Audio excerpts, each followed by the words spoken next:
Natapos ang ating last chapter sa Sakamoto Days, kung saan may hinarap na kalaban sina Shin at Taro Sakamoto. Ito ay isang scientist na may markang X sa damit at may kakayahan itong paglaruan ang mga kilos ng mga tao. Bagamat nagamit ng scientist ang kanyang mga likha sa ating mga bida, ay natalo pa din ito dahil sa planong ginawa ni Mr. Sakamoto. Ngayon, atin nang simulang talakayin ang susunod na chapter ng Sakamoto Days, at ito ay ang chapter 26 at 27.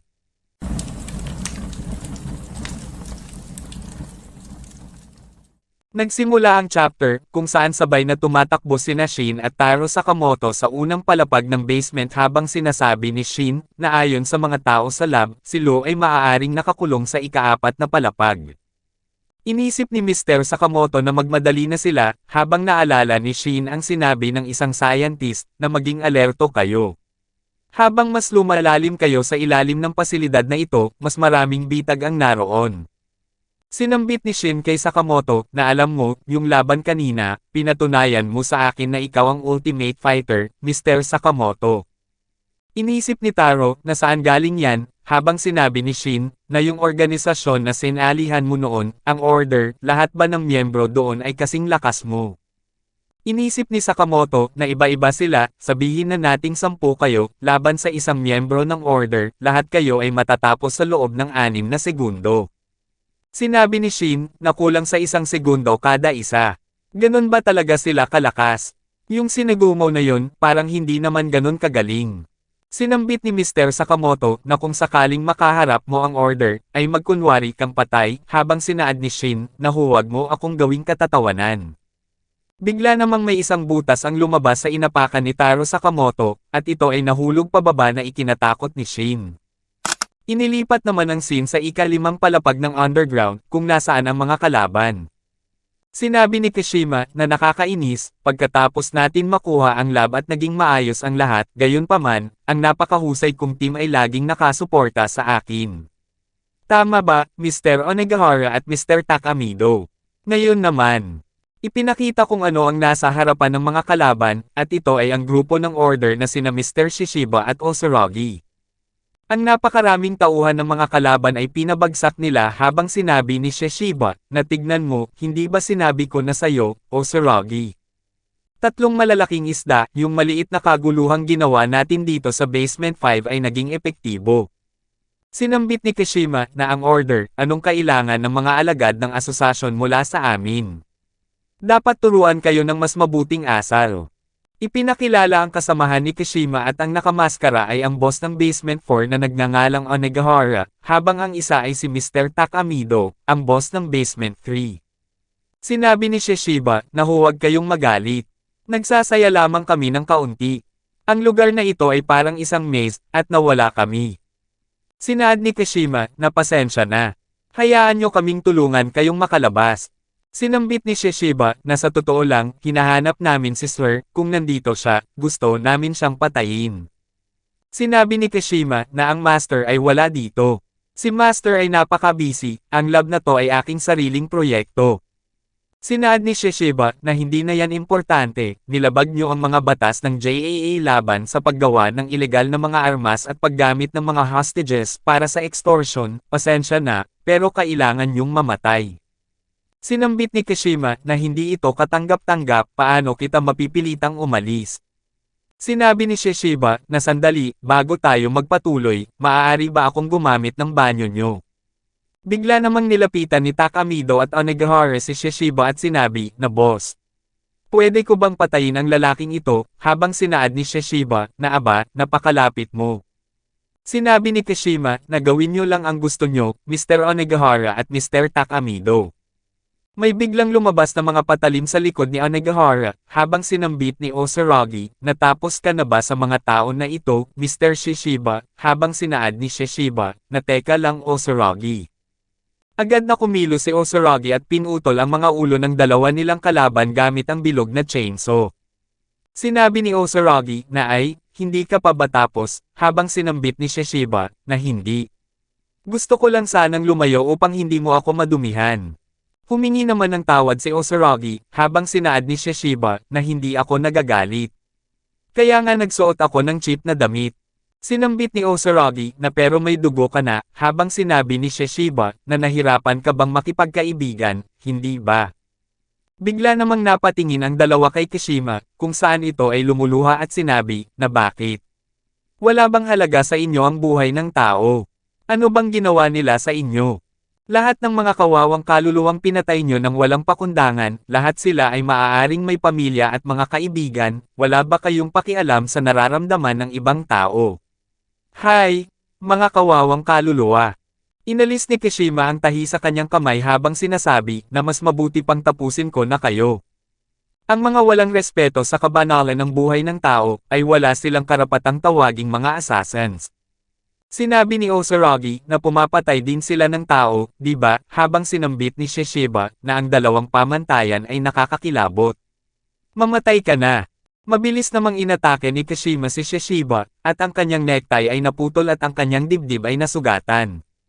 Sinabi ni Kishima na lahat ng aking mga gawa ay inutos ng aking master. Ang aking mga gawain ng pagpatay ay may layunin kaya't pinapayagan.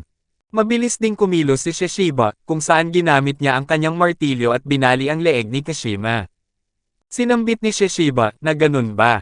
Ngayon, tapos na ito.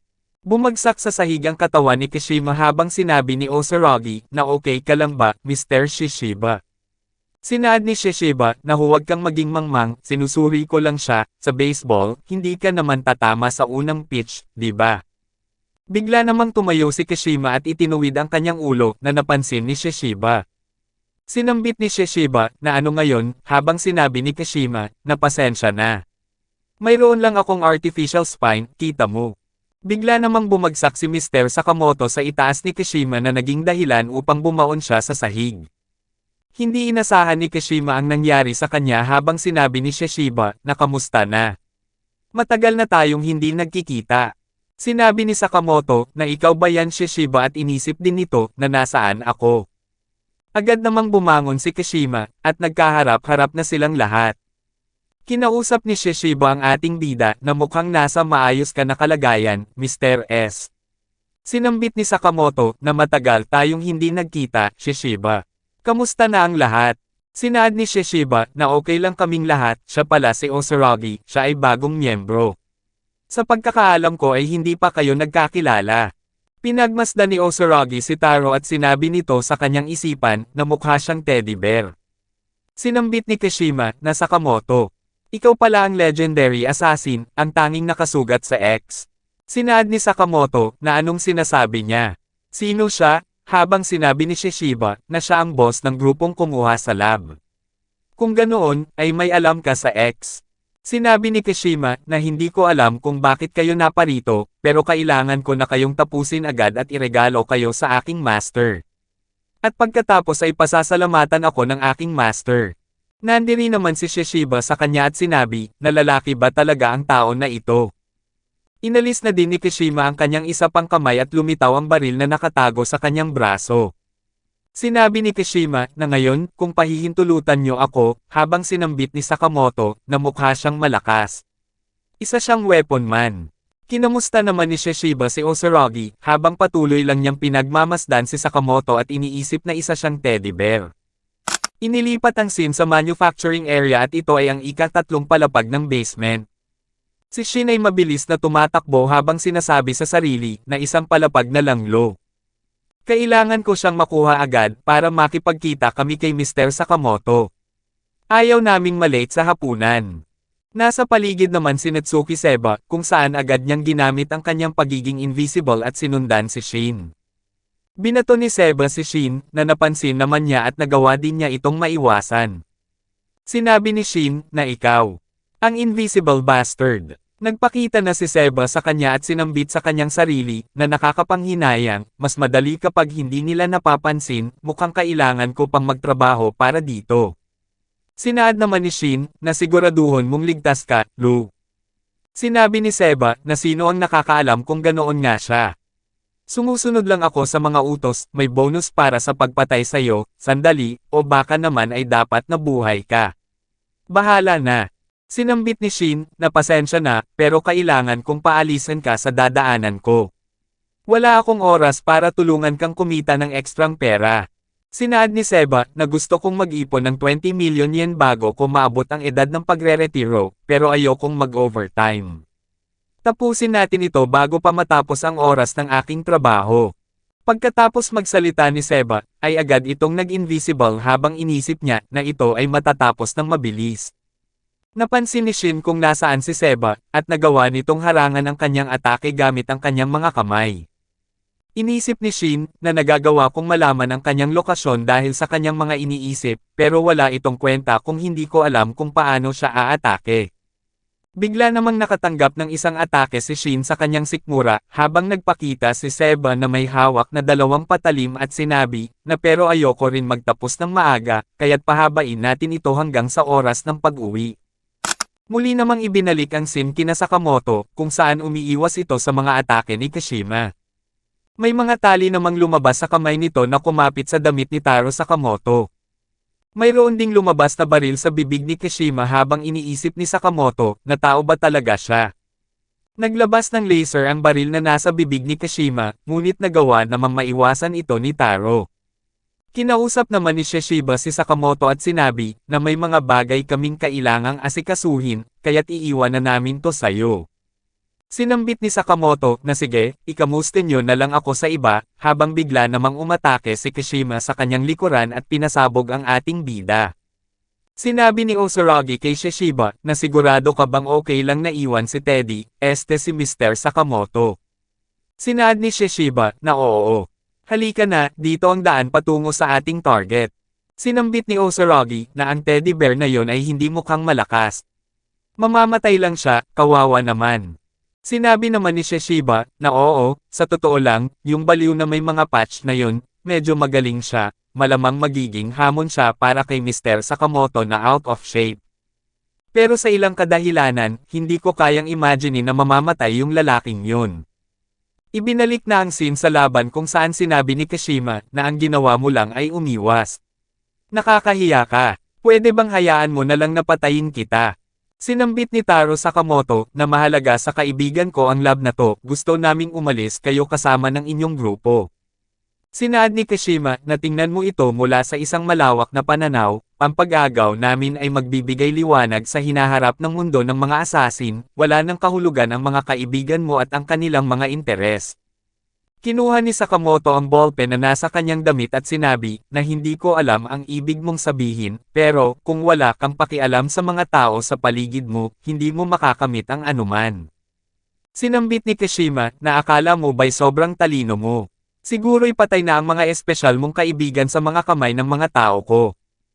Pagkatapos magsalita ni Kashima, ay ibinaon ni Sakamoto ang ballpen na hawak niya sa bibig ng kalaban habang sinasabi na hindi ako nag-aalala. Ang mga kasama ko ay malalakas kaysa sa iyong inaakala. Ang bibig ni Kashima ay umuusok habang sinasabi nito na nasa Syra ang ulo ko sa mga tao na sumasagot pabalik. Halos kasing laki ng galit ko sa Pasko, Taro Sakamoto. Napansin ni Kashima na may nangyayaring kakaiba sa kanyang bibig, at sa isang iglap ay sumabog ang kanyang baril na naging dahilan ng kanyang pagkatalo. Sinabi ni Sakamoto na ako naman ay naiinis sa mga tulad mo, mga tao na sobrang masalita. Inilipat ang scene kay Shin, kung saan ito ay nakahandusay sa sahig habang inaatake siya ni Seba. Sinabi ni Seba na itong clairvoyance ay talagang nakakainis, lagi siyang nakakaiwas sa huling segundo. Bumangon naman si Shin at sinambit na mas nakakainis ka pa nga dahil sa kakayahan mong maging invisible. May napansin na anino ng ibon si Shin habang sinaad ni Seba na malapit nang maubos ang oras na para tapusin ito.